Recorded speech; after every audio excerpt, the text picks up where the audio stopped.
Hello everyone, কেমন আছো তোমরা সবাই? আশা করছি তোমরা সবাই খুব ভালো আছো। তো পরের দিন সকাল সকাল উঠে নবগ্রাম চলে এসেছি।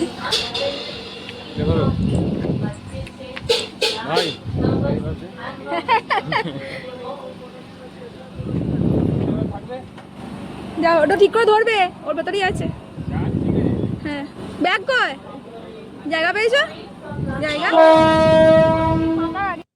তো দীপকে এখানে খাবারটা ধরিয়ে দিলাম। মা রান্না করে রেডি রেখেছিল টিফিন বক্সে ভরে। আমি বাড়ি গিয়ে আবার ভাইয়ের সাথে গাড়ি করে বেরিয়ে গেছিলাম। আর এখানে বাবাও সেম ট্রেনেই যায়, তাই বাবাকেও টাটা করে দিলাম। আর দীপ খাবার নিয়ে চলে গেল, পরে অফিসে খেয়ে নেবে। আর তারপরে আবার কি ভাইয়ের গাড়ি করে সোজা বাড়ি চলে এলাম। আর বাড়িতে এসে চলে এসেছিলাম আমি এখানে পুজো দিতে। তো দীপ গিয়েছিল বোনের শ্বশুর শাশুড়িকে একটু ট্রেকারে তুলে দিয়ে আসতে, তার জন্যই। তো সকালবেলা খাওয়ার টাইম হয়নি, আর আমারও রান্না করার টাইম হয়নি। মামুনি স্কুল চলে গিয়েছিলো, তার জন্যই আমি খাবারটা এখান থেকে ধরিয়ে দিলাম। তো যাই হোক, তো গোবিন্দবাজারে এসে আগে তোমাদের ঠাকুরের দর্শনটা করালাম, রাধা মাধবের। কি সুন্দর লাগছে না? তো আজকে যেহেতু ভাইয়ের বার্থডে, তার জন্য একটু পুজো দিতে আসা। প্রত্যেক জন্মদিনেই মা আমাদের এখানে পুজো দেয়, এটাই আমাদের নিয়ম। কারণ আমাদের অত বড় করে বার্থডে সেলিব্রেশন হয় না, তো পুজোই আমরা দিই জাস্ট। আর যেটুকু খেতে ভালো লাগে সেটুকু মা বাড়িতে রান্না করে দেয়।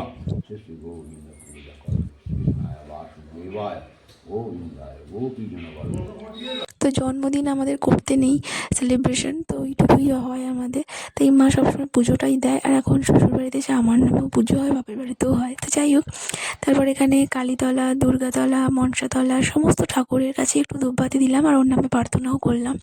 তো যাই হোক, তারপর বাড়ি এসে টিফিনটা করলাম, কারণ খাওয়া দাওয়া হয়নি। সকালবেলা চা খেয়ে আর স্নানটা সেরেই মন্দিরে চলে গেছিলাম। তো এখন একটা থালা থেকে আমি আর মা দুজনে খেয়ে নিচ্ছি, কারণ অনেকটা দেরি হয়ে গেছে, এখনও পায়েস করতে হবে। তো মা এদিকে সমস্ত কাজকর্মগুলো ততক্ষণ শুরু করে দিয়েছিল করতে, আর আমি এদিকে মাকে বললাম চলো পায়েসটা। আর মা 4 রকমের ভাজা করে রেখেছিল, তো আর 1 রকম বাকি ছিল, তো সেটা আমি করে নিলাম। তো এদিকে পায়েসটাও চাপিয়ে দিয়েছি। তো অনেকটা দেরি হয়ে গেছে, আর তো ও রেডি করে নিয়ে সাজিয়ে গুছিয়ে ওকে খেতে দিয়ে দিয়েছি। তো পায়েসটা একটু ঠান্ডা হলে ভালো হতো। তো যাই হোক, তো মা ফার্স্টে ওকে একটু পায়েস খাইয়ে দিল, আর তারপরে আমি একটু খাইয়ে দিলাম। আর বেশি কিছু আজকে রান্না বান্না মা করেনি, কারণ হচ্ছে কালকে যেহেতু ভাইফোঁটা, কালকে এলাহি মানে খাওয়া দাওয়ার ব্যাপার রয়েছে। সেই কারণের জন্য দুদিন পর পরই এত খাওয়া দাওয়া মানে ঠিক না, তার জন্য অল্প কিছুর ওপর দিয়ে দিয়েছিলাম ওকে খেতে। সুন্দর করে সাজিয়ে গুছিয়ে দিয়েছি, তোমরা জানিও কেমন লাগছে। তো আজকে মেনুতে 5 রকমের ভাজা ছিল, ডাল ছিল, পোস্ত ছিল, তার সাথে মাছের কালিয়া ছিল, আর চাটনি ছিল, পায়েস ছিল, আর মিষ্টি ছিল। ব্যাস এইটুকুই ছিল। ভাইফোঁটার জন্যই আজকে বিশেষ কিছু করা। আর ওর বার্থডেটা সবসময় ভাইফোঁটার আগু পিছুই হয়, তাই সবসময় বেশি করে খাওয়া দাওয়াটা হয়ে ওঠে না। আর রাত্রিবেলা আমার এতটাই জ্বর এসেছিলো, আমি আর কোনো ভিডিও বানাইনি, শুয়ে রেস্ট নিচ্ছিলাম, কারণ পরের দিন ভাইফোঁটা ছিল, তো তার জন্য। তো তারপরে মা আমাদেরকে খেতে দিয়ে দিল, তো খেতে বসে গেছি। আর সকালবেলা একদম তোমাদের সাথে দেখা হবে।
তো সকাল সকাল ঘুম থেকে উঠে আগে স্নানটা সেরে নিয়েছিলাম, আর যেহেতু উপোস আছে তুই খাওয়া দাওয়ার কোনো ব্যাপার নেই।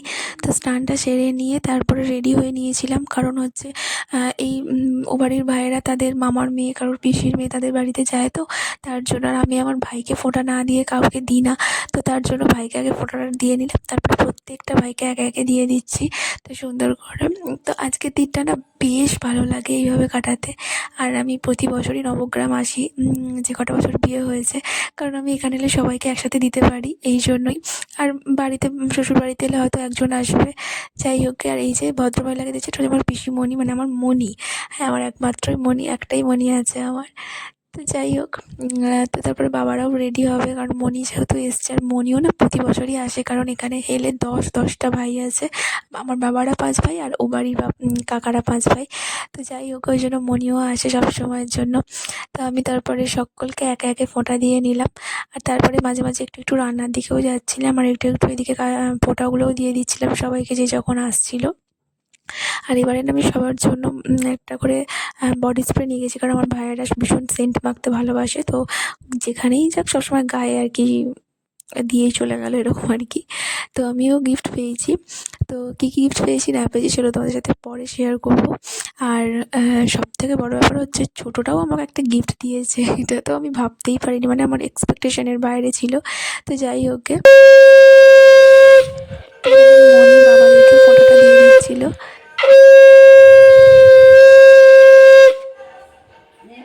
তারপর জেঠুকেও ফোঁটা দিয়ে দিল। সবাইকেই দিয়েছে মনি। তা তোমাদের ভিডিওটা কেমন লাগলো প্লিজ জানিও। যদি ভালো লাগে লাইক করো, শেয়ার করো, সাবস্ক্রাইব করো। দেখা হবে নেক্সট ভিডিওতে।